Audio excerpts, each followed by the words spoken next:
Oi, tudo bem? Chegamos na nossa quinta aula, do nosso curso de leilão de imóveis. Hoje o tema da aula é riscos de um leilão de imóvel, os possíveis riscos que você pode enfrentar. Mas antes de começar, eu vou só falar aqui que eu coloquei lá no Telegram a lista de todos os leiloeiros habilitados, tá? Nos tribunais de justiça. E um site particular de um rapaz que coloca atualizado praticamente diariamente todos os imóveis, tanto judiciais quanto extrajudiciais, que estão em leilão. É bem bacana, assim, tá bem completo lá. Vai lá, coloquei os dois links para vocês se sentirem mais seguros. Um, para você se sentir seguro dos leiloeiros que estão habilitados, e o outro para te dar uma facilidade de busca dos imóveis, tá bom? Então vamos lá. Eu basicamente resumi em 4 riscos, né? Que para mim são.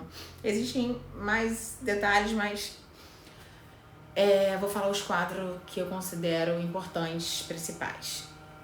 Primeiro eu vou começar pela possibilidade de ocorrer uma anulação desse leilão, né? Então a gente sabe que existe um recurso chamado embargos à arrematação, que é quando ocorre alguma nulidade. Está previsto no artigo 903, eu vou ler só as nulidades para vocês. Aqui é o artigo 903 do nosso CPC, que é o nosso Código de Processo Civil brasileiro, diz assim: qualquer que seja a modalidade de leilão, ou seja, tanto judicial quanto extrajudicial, assinado auto pelo juiz, pelo arrematante, ou seja, se for judicial, extrajudicial ou pelo leiloeiro, a arrematação será considerada perfeita, acabada e irretratável, ainda que venham a ser julgados procedentes os embargos do executado ou a ação autônoma de que trata o parágrafo 4º deste artigo, assegurada a possibilidade de reparação pelos prejuízos possíveis sofridos pelo executado. Parágrafo 1º. Ressalvadas outras situações previstas neste Código, a arrematação poderá, no entanto, ser invalidada quando realizada por preço vil ou com outro vício, ou seja, preço totalmente fora do mercado. Inciso 2. Considerada ineficaz, se não observado o disposto no artigo 804, que está lá listado. Inciso 3, resolvida, se não for pago, resolvida, ou seja, acabada. Se não for pago o preço ou se não for prestada a caução. A pessoa vai lá, remata, não paga o preço ou não faz a caução dentro do prazo dos 15 dias, não faz a caução ou não paga o preço dentro do prazo dos 15 dias, é resolvida, mas a pessoa, se não houver uma fundamentação, que só existe uma possibilidade dela não ser punida, ela vai deixar lá o valor do leiloeiro e a multa por ter dado lance e não ter cumprido a obrigação dela. Enfim, então aqui no artigo 903 diz as possíveis nulidades para acarretar uma possível anulação. Então, por que é possível? Porque quando a gente entra com embargo à arrematação, o leilão fica suspenso para ser analisado o mérito daquilo ali, para ver se realmente configura aquilo que o executado está ofertando como nulidade ou não. O juiz tem que tirar a prova dos 9 lá e ver se isso realmente condiz com a realidade. Então, isso deve ser feito de acordo com o artigo 903, dentro de um prazo de 10 dias.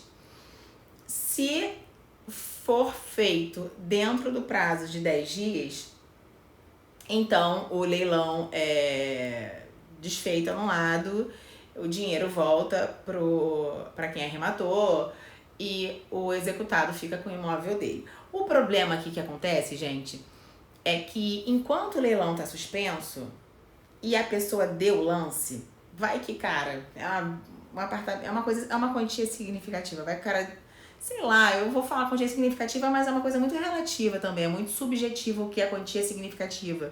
Às vezes, pra mim, quantia significativa é 50, 100 mil, pra você, quantia significativa é 1, 2 milhões. Então, assim, o cara colocou, não interessa a quantia, o cara foi lá e deu o lance dele. E aí o leilão foi suspenso e o dinheiro fica preso lá. Pode ser que essa análise do embargo seja feita em um mês, pode ser que a análise do embargo leve 1 ano com teu dinheiro preso lá. Entende, assim, o prejuízo que você vai tomar? E aí tudo bem que tem uma correção, mas acho que é uma correção, se eu não me engano, de uma coisa mais TR. Gente, olha o prejuízo, né? Ainda mais vocês que o público aqui, em geral, é do mercado, a grande maioria aqui do mercado de investidores, você já, nossa, mas se esse dinheiro tivesse não sei onde, aplicado não sei o quê. Então, assim, é um risco do dinheiro ficar preso. Esse dinheiro tem que ficar preso? Não tem que. Não tem que ficar preso. Mas acontece. É cabeça de juiz, né? Porque existe o direito da desistência, né? Que tá aqui no artigo 694, parágrafo 1º, inciso 4 do CPC, que diz que você tem o direito da desistência. Então, cara, tem um embargo à arrematação. Você não quer esperar para pagar para ver se aquilo vai ou não vai. Você fica, quer saber? Eu não quero nem mais esquentar minha cabeça. Pronto, dá o dinheiro aqui de volta que eu vou, não quero mais. Eu tô praticando meu direito da desistência previsto no Código de Processo Civil. Mas tem juiz que fala assim, não, temos que aguardar o final, vamos esperar, vamos seguir a ordem. E tem juiz que libera e dá, e você consegue. Então, assim, é um risco, né? O tema de hoje é risco, é um risco. Não é uma certeza, mas é um risco. Então, o risco disso acontecer é que mesmo em você tendo o dinheiro de volta, você pode ficar com esse dinheiro preso por um bom tempo e você acarreta no prejuízo. Agora, por curiosidade, se existe uma nulidade e o executado, que era o antigo proprietário, entrou com embargo à arrematação, porém fora do prazo de 10 dias, e ele tinha a razão, ele tinha o direito com ele aqui no caso, realmente existe uma nulidade, mas foi fora do prazo, em respeito à segurança jurídica e à boa-fé desse terceiro, nessa história aqui, desse terceiro interessado que arrematou o bem, esse ato se torna perfeito após a arrematação, porque já passou os 10 dias.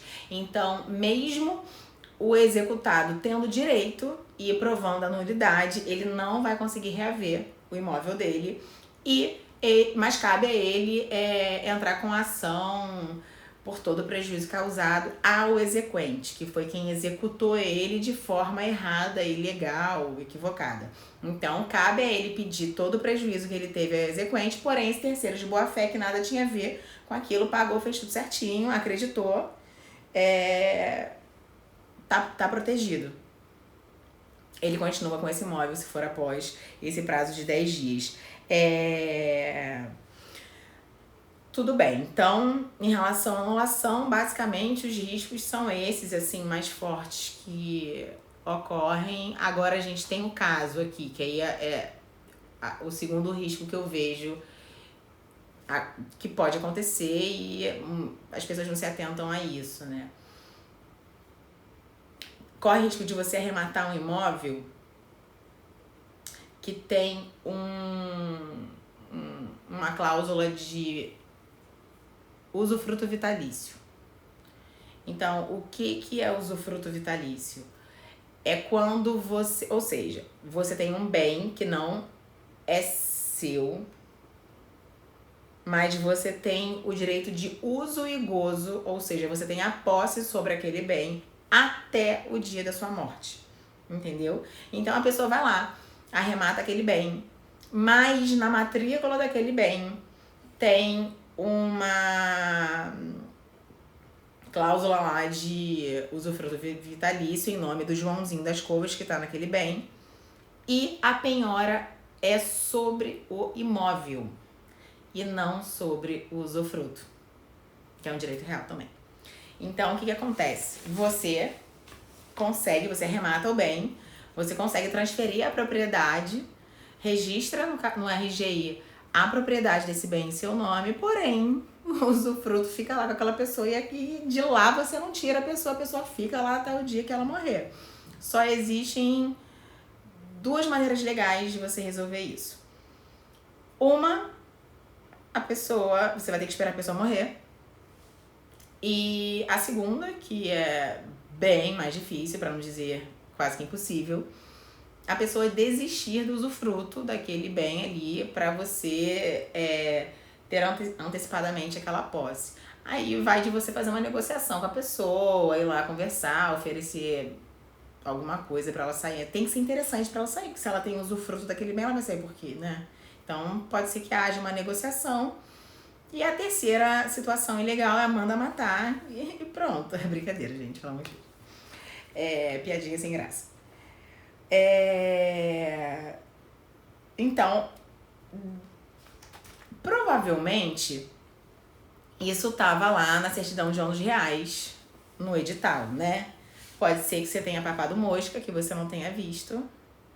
E aí você acaba fazendo uma besteirinha dessa, né? É um risco. Por isso que é importante a gente ter o acompanhamento de um advogado que consiga ler o edital, que consiga interpretar, que consiga ver se existe um processo rolando na justiça com uma possível situação de embargos, arrematação, para você não ter essas situações, né?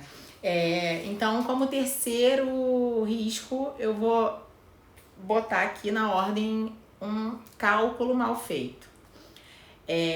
Quando você não está preparado para ter uma visão clara das despesas que você vai ter com a arrematação daquele bem. Então você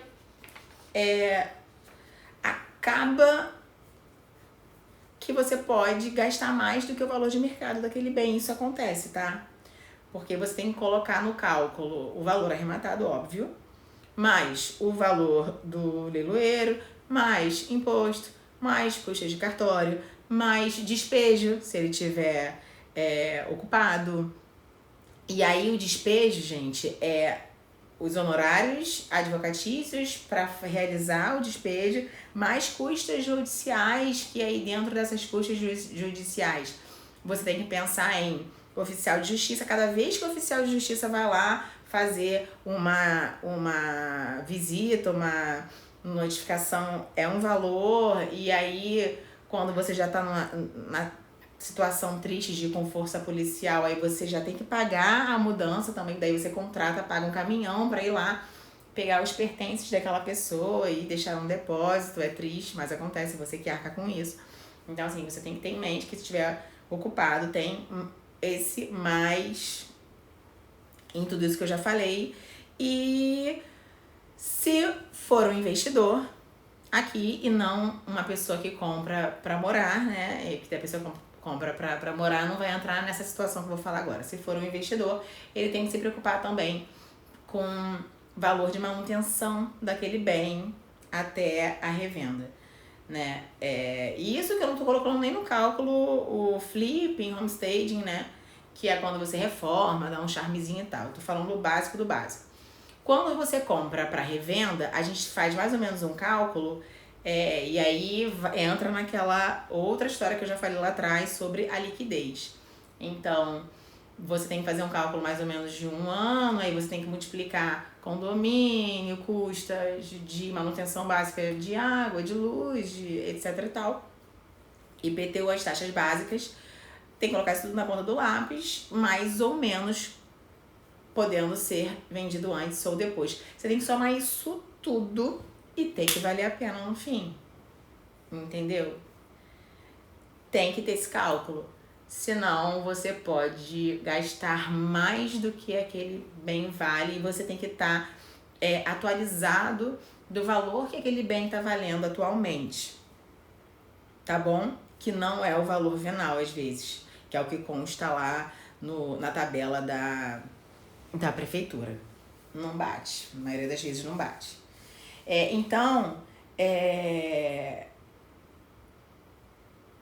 dito isso, tem uma situação aqui que diz o seguinte: em média, regra geral, o tempo de desocupação é em torno de 6 meses.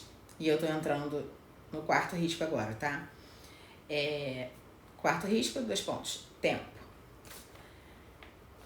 Em média, você, em regra geral, você leva 6 meses. Ah, Charlene, mas lá na lei tal, no artigo tal, tá dizendo que quando é extrajudicial, tem que sair em até 60 dias. Mas, gente, assim, em até 60 dias da expedição de uma liminar, em até 60 dias, depois você passou por... Aqui é a lei, ó, tava procurando o número da lei. Lei 9.514 de 97, no artigo 30. 60 dias após a expedição da liminar. Então, cara, mas para chegar na expedição da liminar tem um processo, certo?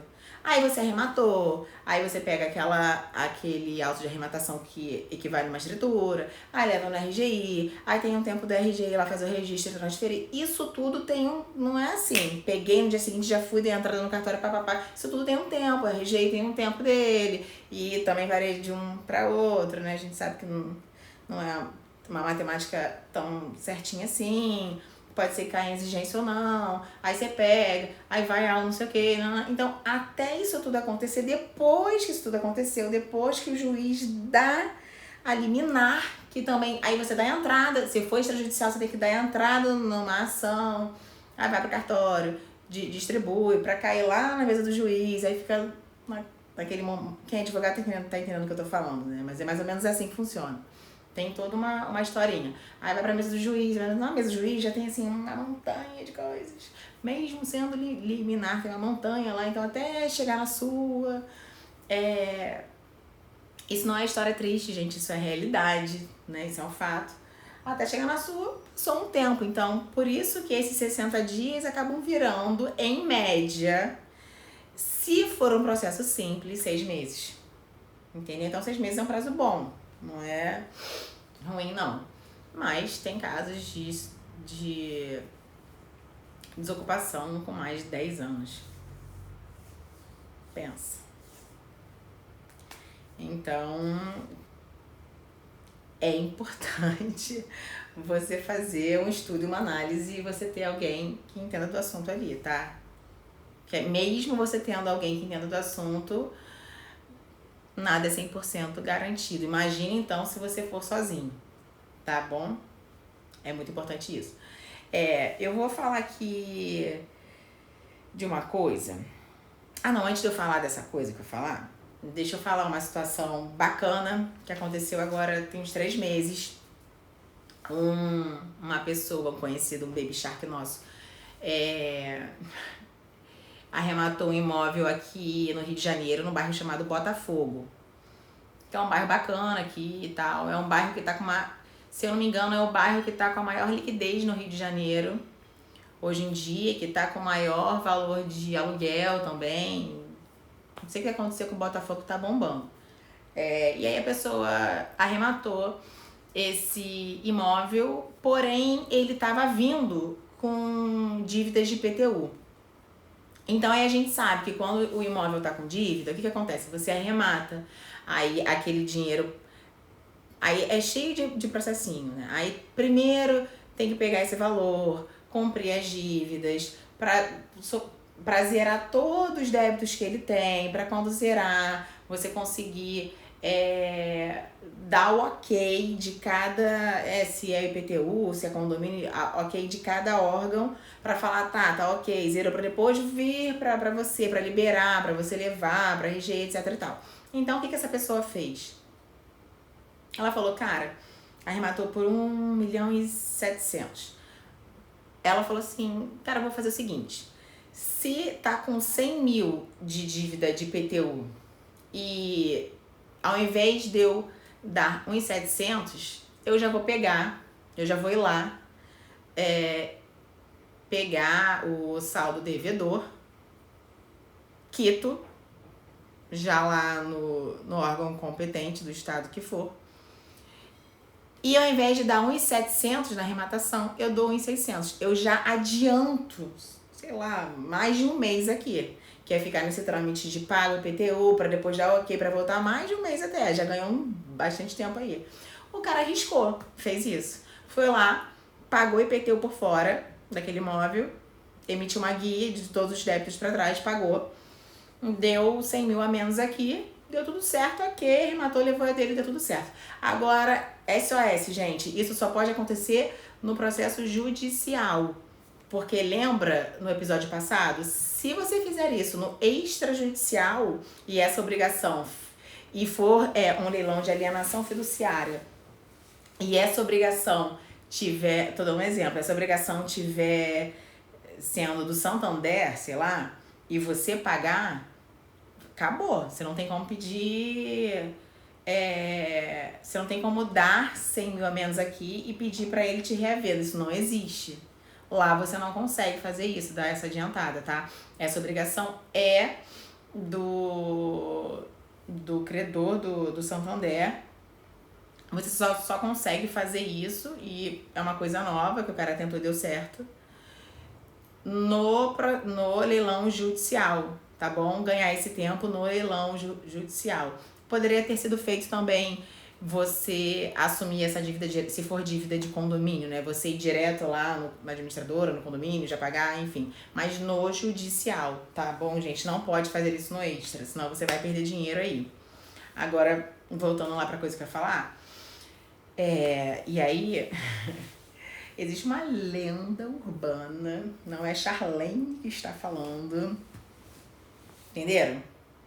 Existe uma lenda urbana que eu não tô afirmando, mas eu tô dando esse conhecimento para vocês aqui, de que existem alguns casos de leiloeiro que quando tem um filé do filé, assim, um imóvel que tá todo desamarradinho, tá tranquilo, tá fácil de andar, não tá com pendências. A gente sabe que tem imóveis que são mais complicadinhos, outros, né, porque tem um caminhar mais longo e outros mais tranquilos. Então, existem leiloeiros que e aí é uma localização ótima e tá com desconto bom naquele filé. Ele vai lá e envia para 10 contatos que ele sabe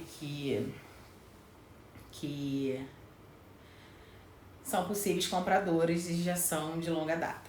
Aí o cara, ao contato, vai lá e fala assim: fulano, vamos fazer o seguinte, vamos fazer uma situação aqui. Eu te dou a taxa do leiloeiro lá é de 5%, eu te dou 1% a mais, eu te dou 6%. E você distrai os interessados aí, pra mim, porque esse é meu. E aí eu não quero concorrência, porque quanto maior a concorrência na hora de dar o lance lá, vai subindo o preço, né? Porque é incremento em cima de incremento, aí sobe, lança, e o cara quer comprar no preço mínimo, ou no mais baixo possível, que sei lá, se tem 200 interessados, ele quer diminuir aquilo ali para 10. E aí o que acontece? Tem um combinadinho aí, que uma hora antes de finalizar o leilão, um advogado dispara, e agora tá tudo online, né? O advogado vai lá e dispara uma petição com nada, uma petição lá atravessa uma petição com receita de bolo. Mas acusa no sistema que alguém entrou com alguma coisa.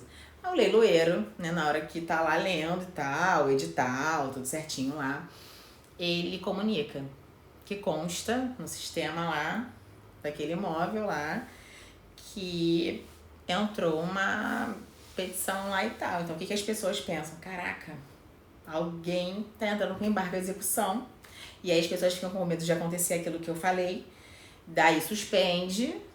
Aí a pessoa pensa assim, cara, se eu der o lance e arrematar, se eu der o lance e arrematar, e essa petição for um embargo à arrematação, o juiz suspende e ele não me devolve de imediato, trava o meu dinheiro, caraca, e aí? Eu vou ficar com o dinheiro preso lá? Então, daí tu já tira 80% de boi que tá naquela linha ali. E aí já sai uma porção de gente. Ficam os resistentes, ficam os corajosos ou gente que pode ficar com o dinheiro parado lá, ou gente que sabe que pode não ser, pode ser uma receita de bolo lá. Tá bom, gente? Então, acontece isso, e aí depois quando a pessoa vai ver que aquela competição que deram entrada é uma receita de bolo, aí tu já desistiu, já não deu lance, já saiu. O cara ficou praticamente sozinho lá, se quiçá não ficou sozinho e arrematou pelo preço mínimo. E aí depois não adianta mais, tá bom? Mas isso que eu acabei de falar aqui é uma lenda urbana, é historinha de... é um storytelling de televisão. Isso não acontece, jamais. Tá bom? Então é isso. Nosso resumão de riscos de hoje foi esse. E a sexta aula vai ser, eu acho, como você calcular, né, um lucro real. Eu vou te ensinar a fazer um cálculo lá certinho, vou apresentar uma tabela aqui, tá bom? Vai lá, se é o seu primeiro vídeo que você está assistindo aqui, existe um grupo no Telegram que eu faço, que eu coloco praticamente diariamente notícias sobre o mercado de leilão de imóveis, deixo vocês atualizados com listas, leilões, imóveis, enfim. Dou algumas dicas também em áudio, tá bom? Só colocar o meu nome no Telegram que vocês vão me achar lá. Tá? Obrigada, beijos e até o próximo.